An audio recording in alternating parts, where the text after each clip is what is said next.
ఇప్పుడు ఆంధ్రప్రదేశ్లో కూటమి ప్రభుత్వంలో మీరు భాగమై ఉన్నారు.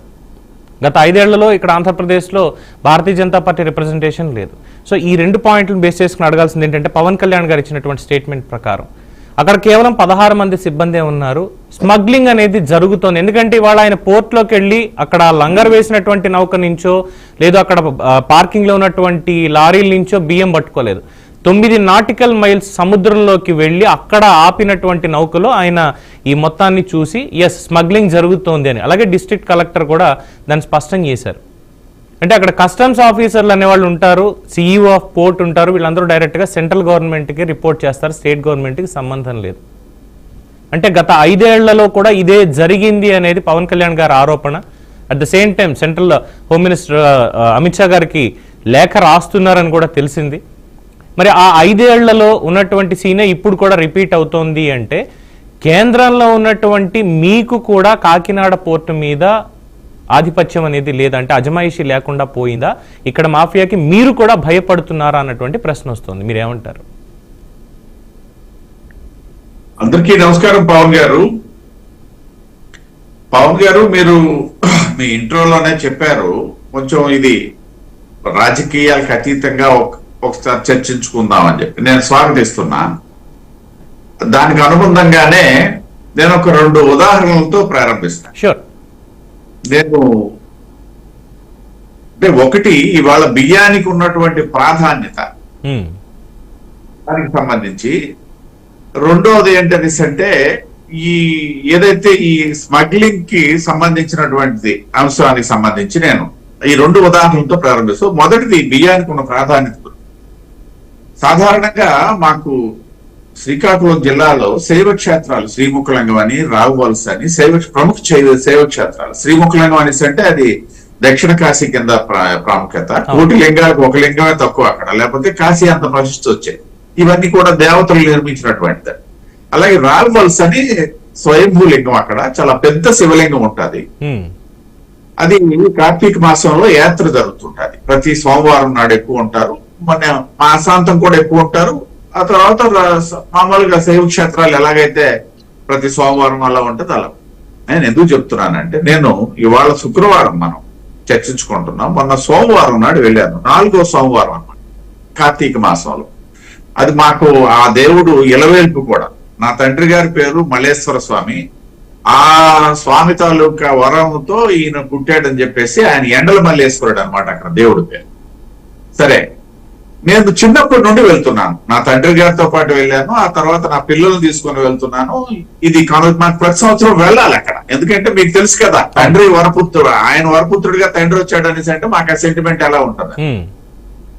అంటే నేను చిన్నప్పుడు వెళ్ళేటప్పుడు అక్కడ అంటే దారి పొడుగున 1 కిలోమీటర్ మించి నడవాల్సి ఉంటది రాను పోను. ఆ దారి పొడుగును కూడా ఈ భిక్షగాళ్ళు యాచకులు చీరలు గాని అవి మహాపవిత్రంగా భావించి ఆ రోజు వాళ్ళకి అంటే అక్కడ డబ్బులు కూడా తక్కువ పడేవి ఆ రోజుల్లో. ఎందుకంటే మా ప్రాంతం కరువు ప్రాంతం, జిల్లా మీ నేనే మరికి వేరే చెప్పక్కర్లేదు. డబ్బులు ఏమి పడేవి కాదు అక్కడ, చిల్లర అనేది చాలా తక్కువగా పడేవి. ఇప్పుడు ఆ రోజుల్లో 10 పైసలు 5 పైసలు. కానీ బియ్యం ఎక్కువ పడితే మహాప్రసాదంగా స్వీకరించి వాళ్ళు ఎంతో చక్కగా జాగ్రత్త పరుచుకొని అవి చేసినటువంటి నా చిన్ననాటి జ్ఞాపకాలు. గత 10 ఏళ్ల కిందట ఇంచుమించు 10-15 ఏళ్ల కిందట వరకు అవండి. ఇవాళ చూస్తే నిజంగా నాకు చాలా బాధ వేసింది పవన్ గారు. మీ ద్వారా నేను అది షేర్ చేసుకోవడానికి అవకాశం వచ్చింది. ఈ బియ్యం వేసే వాళ్ళు తగ్గిపోయారు ఇవాళ, వాస్తవాన్ని చెప్తున్నా. వేసిన వరకు కొంతమందికి ఆ సాంప్రదాయంగా ఉండిపోయి వేస్తున్న వాళ్ళు వేస్తే నిజంగా అక్కడ ఎవరు లేరు, సరే కదా. ఆ బియ్యాన్ని కూడా పట్టుకెళ్ళిన వాళ్ళు లేరండి. పాత గొడ్లు ఏవో పడేశారు, వాటి మీద పడేస్తున్నారు. నాకు తెలిసి అది మరి నేను వెళ్ళేసరికి ఆల్మోస్ట్ 2 అయింది. మరి తర్వాత ఏమన్నా సంగ్రహిస్తారా అనేసి అంటే ఆ పరిస్థితి కనబడట్లే అక్కడ. అంటే ఇవాళ ఈ ఆహార ధాన్యాల్లో రైస్ కి వచ్చినటువంటి కనీస పరిస్థితులు ఆ విధంగా ఉన్నాయనేది చెప్పడం నా ఉద్దేశం. ఓకే, ఎందుకు అనేసి అంటే ఇది ఇవాళ ఒకటి దేశంలో ఉత్పత్తులు ఇవన్నీ ఒక అంశము. మోడీ గారు ఆ పెరిగినటువంటి ఉత్పత్తుల నేపథ్యంలో దాదాపు 7 సంవత్సరాల పాటు ఉచితంగా పేదలకు ఇవ్వాలని చెప్పి ఇస్తున్నటువంటి ఒక మహదాశయం. అలా అని చెప్పేసి అందరూ ఆ విధంగా వినియోగించుకుంటున్నారని చెప్పడం నా ఉద్దేశం కాదు. దాన్ని సద్వినియోగం చేసుకుంటూ ఉన్నప్పటికి కూడా ఆహార ధాన్యాల కొరత అనేది లేకపోయినందువలన ప్రజల్లో వచ్చిన మార్పుకే నేను ఒక అర్ధ శతాబ్దం తాలూకా చరిత్ర మీతో పంచుకోవాల్సి వచ్చింది. ఓకే, ఇది ఒక అంశం. అంటే బియ్యానికి ఉన్నటువంటి ప్రాధాన్యత. ₹2 కిలో ఉండేటప్పుడు బహిరంగ మార్కెట్ లో 3-3.5 ఉండేది. ఆ రోజు అది మహాప్రసాదం ఎన్టీ రామారావు గారు ఇచ్చారన్నట్టు ఉండేది. ఇవాళ ఇందాక మీరు ప్రస్తావించినట్టుగా ₹45 మామూలుగా ఉంది అనుకుంటే, ఏది ఈ రేషన్ డిపోల ద్వారా వచ్చిన బియ్యం 45 ఉన్నది అనుకుంటే, అది ఉచితంగా ఇస్తుంటే ₹10కి అమ్ముకుంటున్నటువంటి పరిస్థితి. ఇది కంపేర్. రెండో అంశం నేను చెప్తాను మీకు. ఈ ట్రాన్స్పోర్టేషన్ కి మీరు ఇందాక మంచి ప్రస్తావన తెచ్చారు. ఎందుకనేసి అంటే పోర్ట్ అనేది అక్కడ ఇవాళ సెక్యూరిటీ తక్కువ ఉందా ఎక్కువ ఉందా అనేది అది వేరే అంశం. కానీ పోర్ట్ ఖచ్చితంగా కేంద్ర ప్రభుత్వం తాలూకా ఎక్సైజ్ సంబంధించినటువంటి అంశాలకి లోబడి ఉంటాయి. అది అయితే ఇవాళ వచ్చినటువంటి మార్పులకి నేను ఉదాహరణ చెప్తాను. మేము జాతీయవాదులుగా హిందూవాదులుగా ఏదైతే ఇవి గోవుల అక్రమ రవాణా మీద ఎప్పుడు నిఘా పెట్టి ఉంచడం మాకు అలవాటు. ఇవాళ కాదు, పార్టీ రాకముందు నుండి కూడా. గతంలో గోవులు అనేవి మామూలుగా లారీల్లో వెళ్తుండేవండి. ఇవాళ ఎక్కడ మీకు లారీల్లో గోవులు గాని పశు సంపద గాని లేదు చూడండి, అంత కంటైనర్లు వచ్చేసాయి. ఓకే, అంటే దగ్గర ఎవరు గుర్తుపట్టలేని విధంగా కంటైనర్ లో పెట్టేసి, ఈ మధ్య మనం వీడియోలు కూడా చూసాం ఎంత ఘోరంగా ఆ పశువులను అందులో పడేశారనే దాన్ని. ఈ రకమైనటువంటి మార్పులు వచ్చాయి. నేను ఈ 2 ఉదాహరణలు ఎందుకు చెప్పానంటే, ఇవాళ కాకినాడ పోర్టు ద్వారా అయితేనేమి లేకపోతే ఇతర పోర్టుల్లో కూడా లేదు అని చెప్పడానికి నేనేం సాహసం చేయను. ఎందుకనేసి అంటే మీరు ముందే అన్నారు కాబట్టి, ఇర్రెస్పెక్టివ్ ఆఫ్ పార్టీ కాసేపు మనం మాట్లాడుకుంటే, ఇటువంటి రవాణా వ్యవస్థలో వచ్చినటువంటి మార్పుల నేపథ్యంలో అధికారులు కూడా చేతలుడిగి ఏమి చేయలేనటువంటి పరిస్థితుల్లో కూడా ఉన్నమాట వాస్తవం. ఎందుకంటే మీ ఫెయిల్యూర్ ఒప్పుకుంటున్నారు అనుకోవాలా ఇక్కడ? ఇది తిరుపతిరావు గారు, ఇది నేను ఒక జర్నలిస్ట్ గా నేను అడగట్లేదు, ఒక సామాన్యుడిగా అడుగుతున్నా. నేను కూడా మీరు కోట్ చేశారు, నేను కూడా దానికి అనుబంధంగానే కొన్ని మాట్లాడుతున్నా. ఇవాళ నేనేమి పార్టీని సమర్థించుకొని మాట్లాడాలని నేను అనుకోవట్లేదు. ఇది ఫెయిల్యూరు అనుకుంటే ఖచ్చితంగా అనుకోవాలి. లేదు అనేసి అంటే అక్రమ మార్గాల అన్వేషకులు చేస్తున్నటువంటి వింత పోకళ్ళు అనుకోవాలని నేను ఈ ఎగ్జాంపుల్స్ కూడా మీకు చెప్పడం జరిగింది. రెండు ఇక్కడ మీరు ఫెయిల్యూర్ అని తీసుకుంటే ఫెయిల్యూర్ గా తీసుకోండి, నేనేం అబ్జెక్ట్ చేయను, నేనేమి డిఫెండ్ చేసుకోను నా పార్టీని కానీ నా ప్రభుత్వాన్ని కానీ.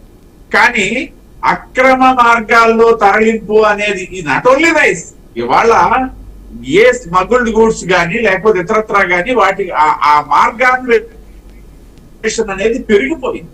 ఆ నేపథ్యంలో కొన్ని జరుగుతున్నాయి. ఒకవేళ ప్రభుత్వం అలసత్వమే అనుకున్నట్లయితే ఒక్క విషయం నేను ఇక్కడ చెప్తాను.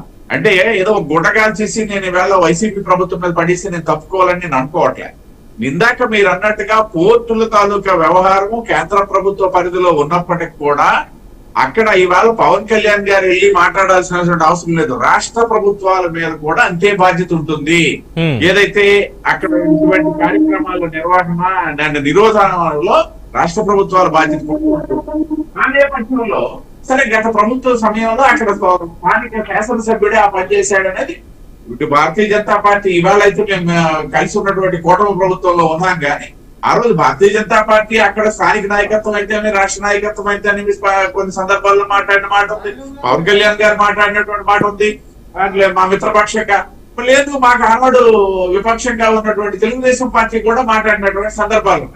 అయితే స్థానిక ఎమ్మెల్యే అక్కడ జరిగినటువంటి తంతు దాని గురించి నేను వేరేగా చెప్పాల్సిన పని లేదు. ఇప్పుడు ఆ సందర్భం కూడా అవసరం లేదని నేను భావిస్తాను. ఇవాళ సీరియస్నెస్ ఉంది అని చెప్పడం నా ఉద్దేశము.